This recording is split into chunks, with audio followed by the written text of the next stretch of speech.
Hello, Houston. We were partway through the birthing process last time and let it not run any longer. Let's go directly to the PowerPoint and we'll show you what happens. After birth itself, as we talked about, there is a practice effect. The last major thing that happens is the afterbirth. And then what I wanted to talk about is afterbirth is the placenta and the remaining parts of the support structure for the fetus, which are birthed about within 30 minutes or so after the birth itself. There are several changes that take place as the birth occurs, some of which are obvious and you're aware of, some of which you're probably not aware of. The most obvious one is breathing. And in terms of breathing, there isn't usually a problem. I mean, you have this image of the infant being held up and beaten to death on its fanny. That usually isn't necessary. I mean, you think about it, he or she is coming soaking wet out of 98.6 into 60 or 70 or 80 degrees of temperature. That's kind of like jumping out of a shower in a winter morning. It's shocking enough that I suspect most of them start by going, and they're breathing. So in essence, respiration is the first thing that we need to worry about. The second thing that we need to worry about is an associated change that takes place at the same time, and that is circulation. May not have occurred to you, but the fact is that 2 of the 4 chambers in the heart are circulating blood through the lungs. Those are not needed prior to birth because obviously the oxygen is ingested, inhaled by mom, mixed with her blood and supplied to the fetus through the placenta. So you don't have to circulate blood through the lungs of the fetus while it is still within the mother. And so the net result is that at the same time that the infant starts breathing, there is also a valving change that has to take place within the heart itself. That is, valves close permanently now to start forcing the blood through the lungs. And so that valving change also has to take place at the same time as the infant starts breathing. So those are actually 2 things related to breathing, which changes take place in the first 3 or 4 minutes following birth. A third change that is also important and perhaps somewhat obvious is digestion. As we'll see in the slide, digestion is a process which starts typically with very soft foods, milk specifically, and over the first 18 months or so gradually progresses to harder and harder consumable objects, eventually like lifesavers and things like that. But it may be a year and a half or more before the infant is really capable of being served directly off of his or her parent's plate. So digestion is a third kind of very gradual 18-month shift that takes place. But one of the immediate shifts is that the stomach, which has not previously had to supply food, suddenly has to start working full time. And the problem is that the stomach is perhaps about that big at birth. And so in essence, the idea that you have to feed the infant many, many times is partly because the system is devastatingly efficient at the beginning. And secondly, the stomach capacity is very small. So you have to kind of teach the stomach. You have to expand it outwards so that it will take in more so that the infant can last longer. But initially, the idea that it's eating every hour or 2 is simply reflecting, first of all, the efficiency of its system, and secondly, the size of the tummy that is being emptied every time digestion takes place. The fourth change is one that I'll bet you hadn't thought of, and that is temperature control. Up until the time of birth, the infant is able to rely on mom to supply temperature control. I mean, it's normally at 98.6 without a problem. Now, all of a sudden, it's out in the cold, cruel world, and the key word there is cold. What is it going to do? Well, in fact, it now has to start controlling its own temperature, so it settles in on the 98.6 that it wants to maintain. You and I have a great deal of help. It's called fat.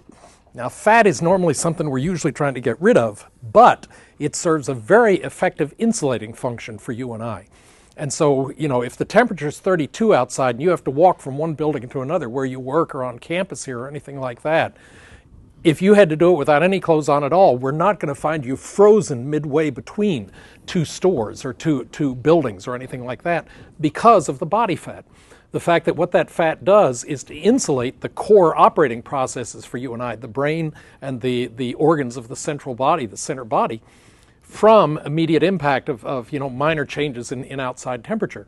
And in fact, if we have to be very cold for several minutes, it isn't going to affect basic body operation. That is not so true of a newborn infant. That is, that infant has no body fat at all. And of course, every mother-to-be should breathe a great big collective whew.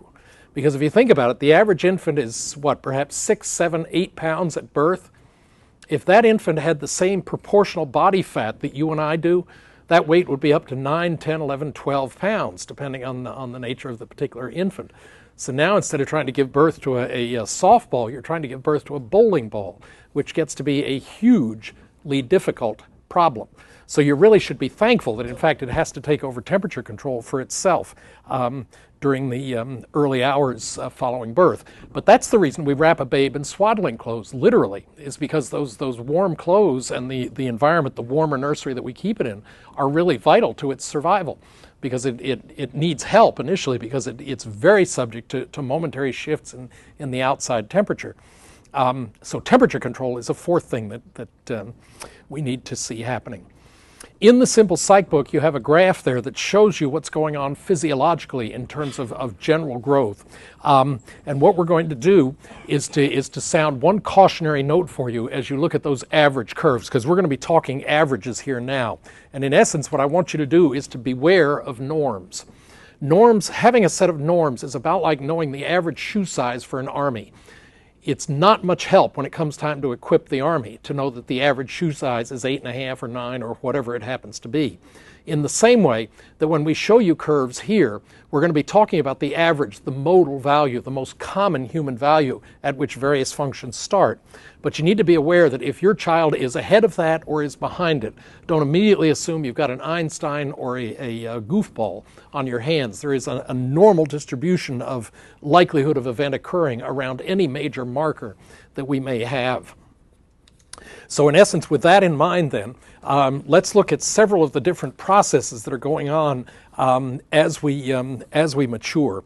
One of these that is worth talking about is the principles that are involved in growth and the actual maturation of the body itself. For instance, one of the things that is important to note is that you and I grow in terms of what's called the cephalocaudal sequence of development. What that is basically saying is that you and I mature from the top downward, okay? We mature from the top downward. That isn't particularly problematic for you and I as fully grown adults, but it does provide some very unusual body warps, if you want to think about it that way, for infants. In fact, if I were to stand up here on the stage, and in fact, let me do that for a minute. Follow me out here to the edge of the world. And what I'm going to do is to just stand here and illustrate something for you, and that is that if we were to expand the image of a baby, of an infant, so that its feet were on the ground and its head is up here somewhere, what we're going to find is that the head of the infant, in other words, if we project a photo image of an infant on me, with the top of the head here and its feet where my feet are, the head, the chin of the infant will be about here.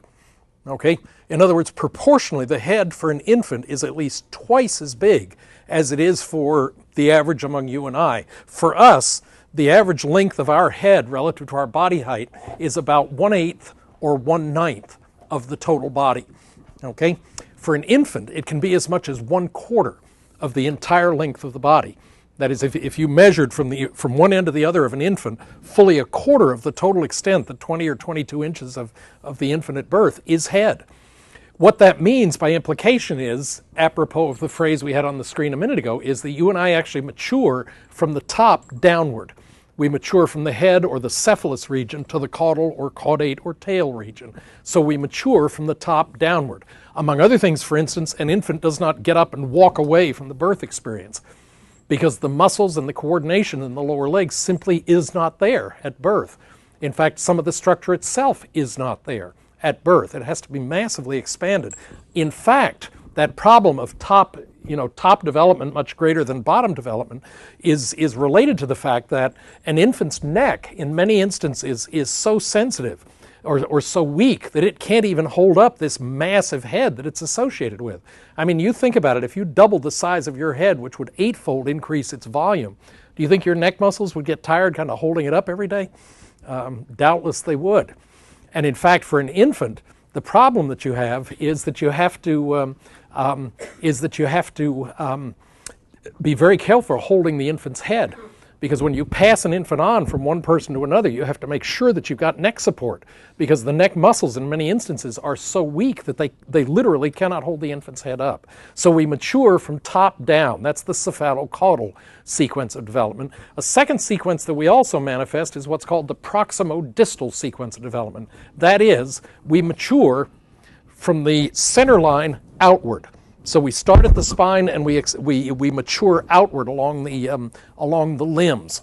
That's what's called the proximodistal sequence of development. And what that means then is that when you're born, well, even we can go back further. My son Vijay, whom you're going to meet here in a little bit, when we first saw him in a photograph of my then wife's womb, he was only about the size literally of a Mexican jumping bean. And in fact, he looked very much like that, because the only joint that worked at that time was the waist. And so you literally had this object, which was about 3/4 of an inch long, that was doing this. No arms, no legs. You just had almost a bean-like organism at this point, which very clearly was bending at the middle.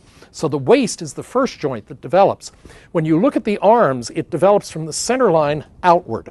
So it starts with, at birth, the arms will be reasonably functional, and you may see this kind of activity. You can pan over and show what's happening here. We have a guest who's going to be on camera here in a little bit, and he's been all over the studio this morning checking out what's actually going on in the studio. So if people are snickering occasionally, it's because this cat is out wandering around. We're going to talk about him in a little bit. In any case, may I continue? Well, thank you. Basically, we mature from the center line outward. And so what happens is the arms work, then the elbows, that is the shoulders work, then the elbows, and then the wrists. About the time the wrists start operating, what's going on is that's about the time a youngster is ready to be set up in a high chair, you know, with the big desk arrangement for food and so forth. And if you watch an infant, early after they're able to handle that is they've got enough neck muscles to hold themselves up, when they reach for an object, they're almost as likely to knock it off the tray as they are to pull it toward them, because in essence what they're doing is using their arms, their elbows, and particularly their hands almost like flippers on a pinball machine. And so they reach for it, and if they happen to get beyond it and then do this, it'll come toward them. But if they happen to misorient, do this, then it's, you know, it's gone, it's spilled, and that's another job for mom. But in essence, what you're seeing there is, okay, these three joints now work. We've still got the three in the finger.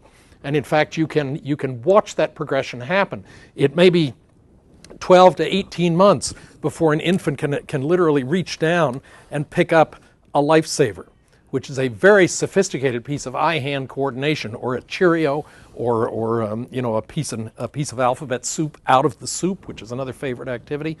That's about 12 to 18 months before that'll happen, because it's a very sophisticated piece of eye-hand coordination, and you can't even do it until you've got all of the joints in the finger actually operational at that point.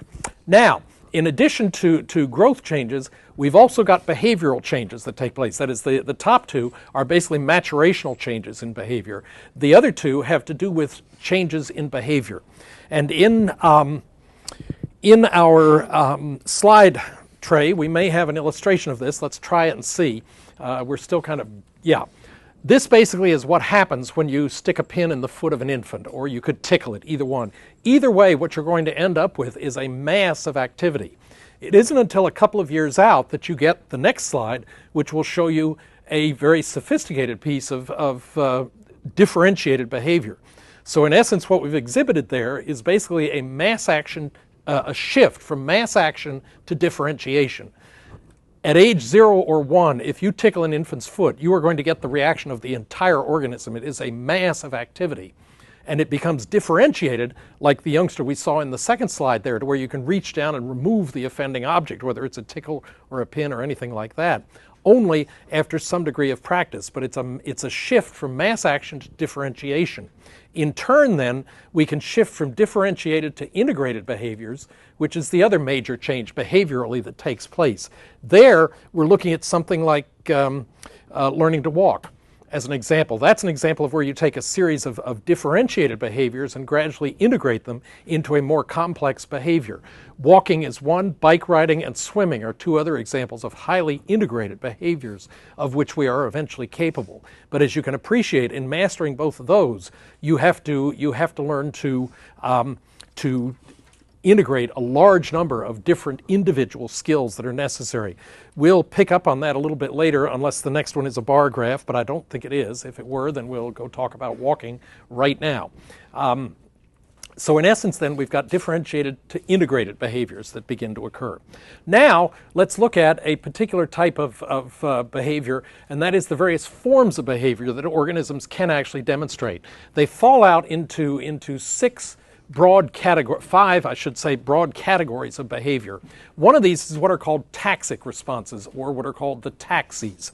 A taxic response basically involves the orientation of the whole organism either toward or away from any particular source of stimulation.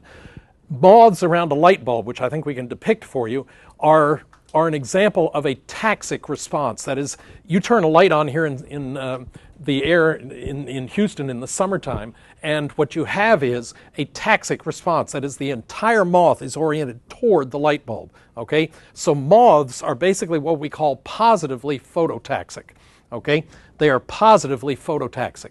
Secondly, the next type of behavior that we have, well, your timing is just darn near perfect, but not quite. We've got the cat on the desk here again. Second thing we can talk about is a reflex. A reflex basically is a simple, immediate, unlearned response that usually involves only a portion of the entire organism. Okay? So that's an example of a reflexive response. The easiest one to demonstrate is the knee jerk in the doctor's office. If you go into a doctor's office and cross your legs and he or she taps your knee, your leg will kick out very slightly. So there's the pre, and then the next slide shows you the net result. We may not use quite that hammer, but the effect is there. Okay, that is a demonstration of a reflex. Interestingly enough, on your arm, you can actually test that in several different areas. That is, you can hit, if that arm is hung, you can knock it back here and the arm itself will jiggle, will kick out that way. You can tap the wrist and get that. You can actually do it on all three of the joints down the finger. It's just that the blow to produce the reflexive kick is so large that in fact you don't normally see it because the hand itself has jumped so much. But those are reflexes. Your withdrawal from a radiator is another example of a reflex where if you lean on something that's hot, which you didn't expect, that's a very quick reflexive action. And again, it involves only part of the entire organism. The third that we can talk about is what is called an instinctive response. Wait a minute. I was going to talk first of all about types of reflexes that we've got. We humans have a number of different reflexes. One is a rooting reflex. If you tickle the cheek of an infant, it will reflexively turn toward the source of stimulation. And that, in fact, causes new moms difficulty sometimes. That is, if they're holding the infant and they're ready to feed it, if you take the cheek and try to push it towards you, the net effect is that your infant is doing this. That is, he or she is trying to respond to the reflex that this is what you touch, that's the direction I'm going to turn. And so in essence, the trick for a new mom is holding the infant, tickle the cheek on the inside, and they will turn towards you rather than away from you. This in turn will kick in the next and very powerful reflex, which is sucking. The sucking reflex in an infant is extremely powerful, but it is reflexive. So that in essence, if you put a pacifier in the mouth of an infant, you will get sucking as a reflex. That is, they're not sucking specifically for food. It's a reflex. It's a mechanical act that they're doing, the usual benefit of which is that they get milk from the nipple that they're sucking on. But in fact, you can put a pacifier in an infant's mouth and it will reflexively suck, even though it is not actually feeding itself. Again, witness the fact that it's not an overtly cognitive act. It's a reflexive action that is taking place. Another one that we can talk about is the grasping reflex. In this case, if you put your hands up this way with your fingers extended over the arms and hands of an infant, if that infant grabs those fingers, you can literally lift that infant right up off the the bed, wherever it is, so that it is hanging there just by its fingers. If you do that, make sure that you use your brother's child rather than yours. Basically for two reasons. One is that reflex is only present in about 40% of all infants at birth, and it disappears over the first 6 months or so. So if you're going to check that one, you'd have to do it very early. It is one of the tests that is sometimes used in the APGAR test when an infant is initially born, where what they will do is to set the fingers and have the infant grasp them, and then pull up and see how far the infant will stay with the fingers as a test of early muscle strength and general reactivity to the environment.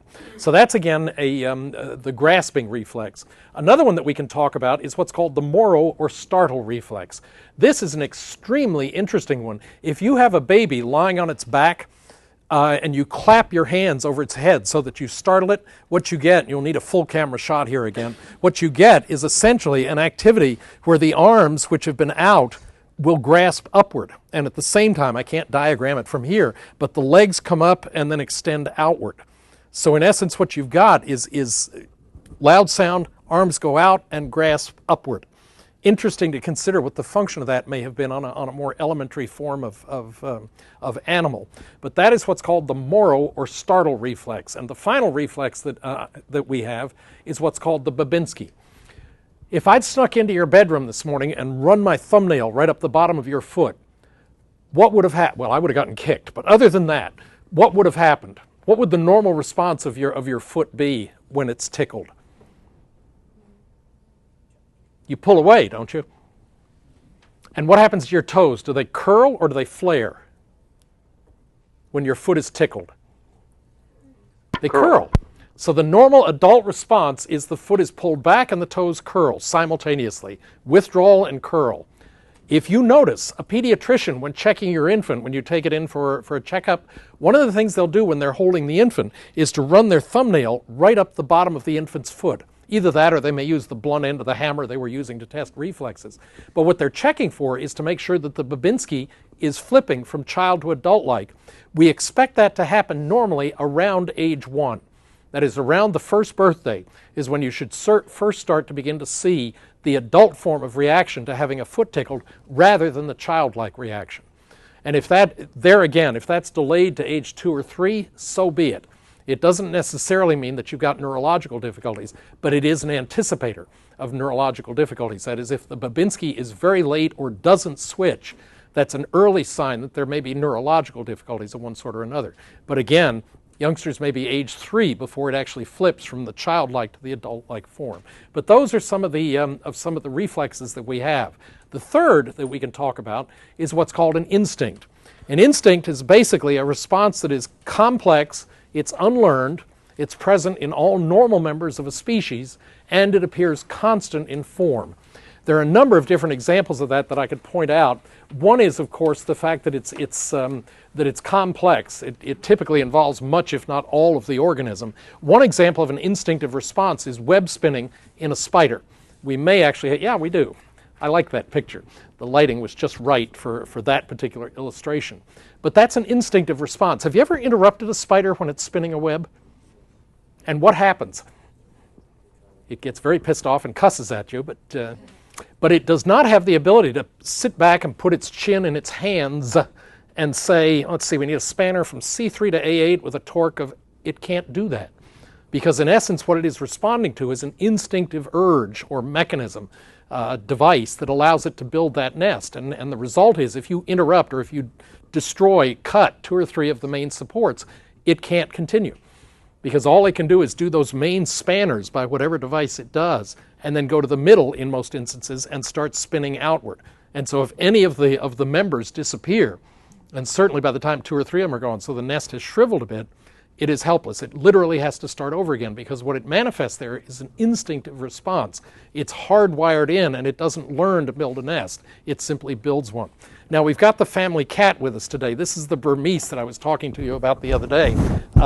This is first of all a dark brown cat. I don't know if your set is toned well enough to be able to see that it's not a black cat. It's actually a brown cat. If you see his tummy hairs where it's a little bit more thinned out, you can see that in fact he is a brown cat. Notice the golden eyes, probably wide with terror right now. That's a factor of breeding. The musculature you'll have to judge for yourself a little bit later, but it is an extremely muscular cat, as we're seeing here now. And it's a very friendly cat. That is, I can put it on its back and rub its tummy, and I don't end up getting lacerated as a result of doing it. But the reason I want to burden you with this is to show you an illustration, and they will come along and follow me here in a minute. I want to show you an example of a writing instinct. So we're going to pull back far enough so that you can see the table. And what I'm going to do is to hold him upside down about a foot off the table and let him go. It's tight, but in fact they can do it in a foot. Okay, he was better on that one. I think I surprised him this time. Okay. This is my son, Vijay, who's sick today. Notice the wounded look, the reddened eyes, the constant coughing and so forth. Thank you for taking care of him. You're going to learn a lot about him during the course of the semester, so I thought I'd introduce him while he happened to be home from school ill today. Teachers ever see this tape, you could be in trouble. Okay, so in essence, that's an example of an instinctive response, and that one with the cat is quite startling. Again, if you decide to do it, use your brother's cat rather than yours, and I would recommend doing it on a bed. That one has, in fact, it appeared full-blown the first time I ever did it, but I did have the good graces to do it on over a bed the first time to make sure that he could, in fact, do it. And I would do your cat that favor, too. Don't start on concrete from 8 feet. If you decide to check it out. But that's a classic example of an instinct. The third and fourth types of behavior I'm not going to spend a lot of time talking about. The one is learning, and basically that's a situation, any situation where our experience modifies our behavior. That is essentially learning. We have a whole section of the course devoted to that, so I'm not going to spend any additional time on talking about that right now. And finally, reasoning. Reasoning is basically the use of abstract symbols, language, music, a variety of different things, to solve problems, communicate, adapt to the world, educate, and so forth. That is perhaps our most sophisticated form of behavior. As you look across all 5 of those forms of behavior, taxis through reasoning, in general, the higher up the animal hierarchy you go, the more those organisms rely on the more sophisticated forms of behavior.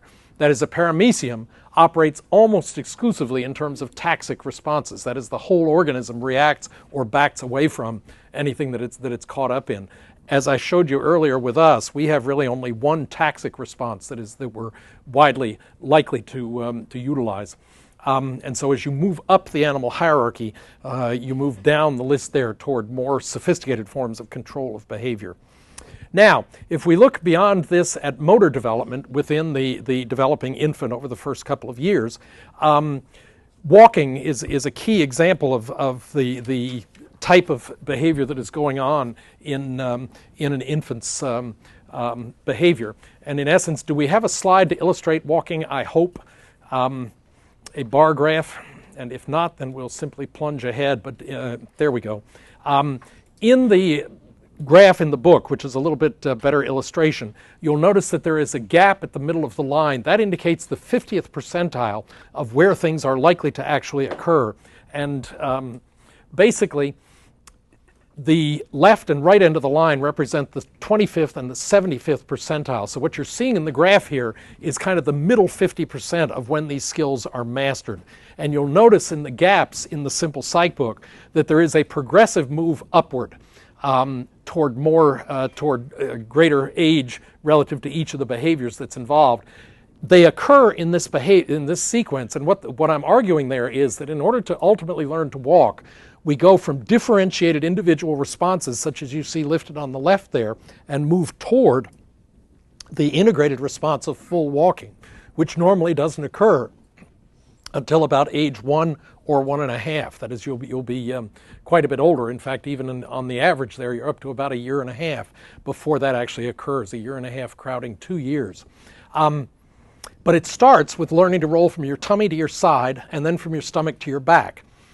And thirdly, then, you master rolling from your back over onto your tummy. And if you don't think those are listed in increasing order of difficulty, try it when you get home tonight. Or when you get up tomorrow morning. This will stun your sleeping partner, but it may teach you something. See what is the minimum number of muscles you can use to roll from your stomach to your back, to your side. And you'll find it's fewer than you need even to roll from your stomach to your backside. And going from your back to your stomach is an even more complex act. That is, you have to involve more parts of your body to get from your back over onto your stomach. some of that carries all the way back into the very most basic insect world, because there are some species of beetles which die if they end up on their back. And I'm sure at various times in the past, in the summer, you've seen a beetle on its back rather than its tummy. And unless their legs catch something when they're thrashing, in many instances they die in that condition with it just on their back, literally. So that it is more complex to roll from your back over to your stomach. The interesting thing is that the midpoint on the line there demonstrates the 50th percentile at which each of those activities occurs. Crawling is the next thing that happens. Once you can go from tummy to side, tummy to back, and back to tummy, the next thing that you then do is crawl. Now, as you notice, the right end of the turns from back to stomach portion of the curve suggests that if you're a little bit slow, if you're at the 75th percentile, that is fairly late in mastering turning from your back to your stomach, but you're early, you're say at the 25th percentile of being ready to crawl, you're still lying on your back, but you're ready to crawl. And in fact, what will happen is you will crawl. It's just that what you do is called crabbing. Literally, you are walking along, you're motivating yourself, you're moving on your heels, your rump, and the palms of your hands. And your tummy is facing, that is, you're literally walking along with your tummy facing the ceiling rather than your backside. And so in essence, if you see crabbing, that's essentially the next step after flipping from your back to your tummy. But what's happened is the urge to move forward and crawl has arrived before the ability to get back over on your tummy to be ready to crawl. And what infants will sometimes do, it's rare, but what they will do then is to do what is called crabbing. Vijay, whom you met a few minutes ago, had a variation on that. This can be a very frustrating time for infants because at some intellectual level, they've begun to appreciate, I'm here, the object I want is over there. Mom can get it for me, but she isn't here. I can get there. I can move. Excuse me, but if they don't yet have everything coordinated, they're simply lying there almost literally crying because they're so frustrated about, understanding at some very crude intellectual level that I should be able to get there. One of Vijay's solutions to that is he had gotten to be quite good at stomach to back and back to stomach. He put those together and actually rolled from one place to another. So for about a 2-week period as he was learning to walk, he would literally roll tummy to back, and he would go across the room that way. You had to kind of lift your feet to watch him go past, but he could actually do that. You remember that, of course, right? There was a silent, embarrassed no in that case. But the basic idea is that these developmental processes, maturational processes, are going to go on. And if things get slightly out of step, the body simply adapts. It adjusts and will move forward in a kind of an inexorable move toward fully coordinated behavior. Handedness I'm not going to talk about much other than to suggest that by age 2, the end of this particular gap, it's pretty well spelled out as to what you're going to be, whether you're going to be left or right-handed. You may follow the gimmick of handing the fork always to the right hand or the spoon always to the right hand so that they get practice with that. But if they are naturally inclined to be left-handed, I wouldn't push it too far. I'll have a little more to say on that in childhood, but basically I wouldn't push it too far in that particular sequence. One of the things that does take place that's fascinating in the emotional development of the youngster is the development of an activity. Well, in fact, let me sound a caution here first. One of the difficulties that psychologists get into when they're studying emotional behavior is that they, in early times, used to get a little bit overenthusiastic and reify things. That is, they would explain things by naming them rather than by actually developing the science of what's involved. His stomach is growling. Oh, it's doing that because he's hungry. Well, all you've done there is to indicate or label the intervening variable, the grumble, and the cause. The intervening variable is the hunger, and the dependent variable is the growl. But what you haven't done is to identify the independent variable which caused the hunger to begin with. So in essence, what you've done is to reify. You've reified the growling in that way by simply saying, well, that's hunger. Well, in fact, we also need to know what caused hunger before we've really got a scientific explanation. This tends to happen a lot in this area, as you will see. That is the reification. One of the areas where we do have a pretty good explanation of what's involved is in the study of smiling. Smiling goes through 3 very distinct stages during the first year. And this was identified all the way back in the mid-1960s, if not earlier. The first is what's called reflex smiling. That is, during the first couple of months of life, what an infant will do is smile reflexively. And by that, what I mean is it isn't really responding a great deal to the external world. It doesn't smile simply because mom gets in its face, in his or her face. It smiles reflexively. If its stomach is full, if it's had enough fluid, if it's warm, if the diaper is not soiled and it's not uncomfortable, and you watch the infant, what you will find is smiles that flit across the face occasionally, but they're reflexive. First couple of months, if you see an infant for all the world smiling, it's basically just a reflexive smile. It's a kind of an unconscious report outward on its assessment of its innards at that point. Things are okay, I'll smile, but it's reflexive. The second stage that occurs is what's called social smiling. From about 2 to 8 months, what you will find is that the infant will smile at a human face. It doesn't have to be mom's. Any human that gets in the face of a 2 to 8 month old will typically elicit a smile as long as the person whose face is getting close there is him or herself pleasant about it. But they may also smile at voices. That is, they will smile out of recognition in some instances. The last stage is the most fearful one. And that is what's called selective social smiling, because now what's happened is the infant has over-identified, has become quite rigidly attached to his or her primary caregivers. And the net result is this is the worst possible time for your parents to come do their first visit. Okay? Because now what happens at age 8 or 9 or 10 months, which is about when this process is at its peak, if you hand your infant to your loving parents, or you hand your loving infant to your loving parents, what's going to happen is that infant is going to scream bloody murder, as if you're torturing it. Well, what's happened is that it has simply identified very closely with you as the caregiver.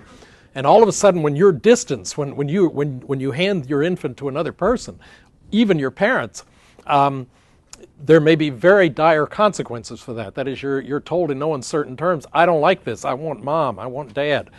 Dad will be included if he's been involved in the primary caregiving. That is, if he is what the infant considers a primary caregiver, that'll work. Even sometimes the babysitter or a caretaker who's there during the day. There was a very limited amount of time with one of my children when, because both my wife and I were working at the time, the caregiver was actually there more of the waking hours of the infant, and for a couple of weeks in there, until we readjusted our schedule, she smiled more at the caregiver than she would at us. That is, it was real kind of tender about whether she would recognize us and allow us to pick her up and hold her. So we re-altered the hours to make sure that we were there, actively present more often, and handled the problem in that way. But selective social smiling is basically, although it's unpleasant, it's very reinforcing to the parents, because only mom and dad basically get the smiles for a short period of time there. But it is an indication of increasing socialization that is going on there. Speaking of that, the one other thing that I want to talk about is social development, and in that there is a very interesting kind of literature that has developed about the link that exists between mother and child. One of the classic studies of this involved a measure of attachment, but before I get into that, I want to go back to mother-child, and basically I want to show you a series of a couple of slides. This was one of the early studies done by Ainsworth, who has done a huge number of studies, in which, in this study, what she did was to take about 26, 28 infant pairs, mother-infant pairs, and she rank ordered them on who dominated in the pairing itself. That is, in the mother-infant pair, who was more likely to have control over the scheduling of things like meals. Okay? At one extreme was the schedule in which mother dominated. Okay? In that case, basically, she ran by a schedule. And there may be a slide to actually illustrate this for you. Yeah. This mom is basically going to feed every 3 hours, whether it's needed or not. But if the infant happens to get hungry at 2 hours, it's going to cry for an hour. The other extreme, on the next slide, is basically the mom who would respond anytime the child indicated a need. So if the child cried, within a minute or two, mom was typically there to respond to the infant's needs. Now, the question is, which of these is going to lead to a better socially developed child? The Benjamin Spock people put their money on the situation where mom's schedule dictated. The idea being, children come into an adult world and they need to learn as early as possible that rules are rules and we run by rules. Others, however, suggested that maybe the other way around was better. That is, that you responded to the child's needs immediately. Well, that'll spoil them. Well, in fact, imagine the surprise that what actually happened was that in that study, those at the extreme where the child's needs really dictated when he or she was fed, when it played, when it slept, and so forth, ultimately led to children who were more sociable. That is, who were judged in daycare center to interact more often with other children, who were judged by their parents to be more pleasant, without knowledge of what the study itself was about, and who were judged by teachers 2 and 3 years afterwards to be more easily adaptable. That is, to be youngsters that fit in with the school program more easily. Okay? We've already discussed the reason why that occurs, if you think about it, and that is the theory of Erik Erikson. If you remember, the very first challenge that Erikson says that we deal with is trust versus mistrust. In that first year, do you develop a basic trust of the world or not? And what's basically being learned by the infant whose needs are being responded to is, I can trust the world. My needs will be met. And the net result then is, much to the surprise of some psychologists, is that in fact responding to the infant's needs over the first couple of years is far and away the most effective way to deal with the growing infant. Respond to its needs, and the net result is it will develop a trust of your life. Attachment is another process which is going on during this period. We have another slide to illustrate a very controversial study that nonetheless had a great deal to say about the process of attachment. This is reflecting some of the very early work on Harry Harlow's project, in which what he did was to take macaque monkeys, which is what you see pictured in the upper left there, and give it a choice among 2 mothers, as you see at the bottom there. In other words, right after birth, these monkeys were removed from their regular mother and were put in with what are called surrogate or substitute mothers. And typically, in order to decide what were the relevant variables determining who the infant would select, what they would do, as you can see on the bottom left, is to choose one of 2 styles of monkey. In this particular instance, it was simply a cloth mother versus a chicken wire mother, or a wire mother. And in essence, across all of the different comparisons, lactating, that is offering milk or not offering milk, comfortable or not comfortable, the number one winner, as you see on the right, was the mother who was physically comfortable. That is, the terry cloth mother outdrew all of the other forms of motherhood that could be represented. The basis being, or the idea being, that, for instance, when the monkey gets scared, what's happened in the upper left there is that a toy that it has not previously seen started up all of a sudden, and it was kind of like the Energizer Bunny. It started beating on a drum and making a great deal of racket, which terrorized the macaque monkey, and it raced immediately to the cloth mother and held on to her. And in essence, what would happen is that as the infant gained strength from its mother, even the surrogate mother, it would then venture out from mom and try to interact with the toy, and if the toy jumped, the monkey would race back to mom. And in essence, mom was very clearly a base of action, of interaction, a base of confidence. And the bottom line out of that is that it had direct impact for parent-child interaction and the attachment process. Despite the Lamaze films that show the infant being swept lovingly into mom's and dad's arms immediately after birth, that is not the way it happens.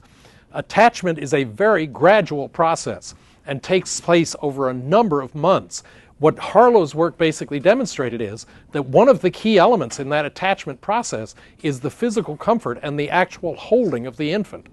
What it also suggests, by indirect implication, is that whether you breastfeed or bottle feed, the attachment process goes on anyway. There was a traditional worry about the fact, if I'm not breastfeeding, I'm not really bonding or attaching to my child. Not true.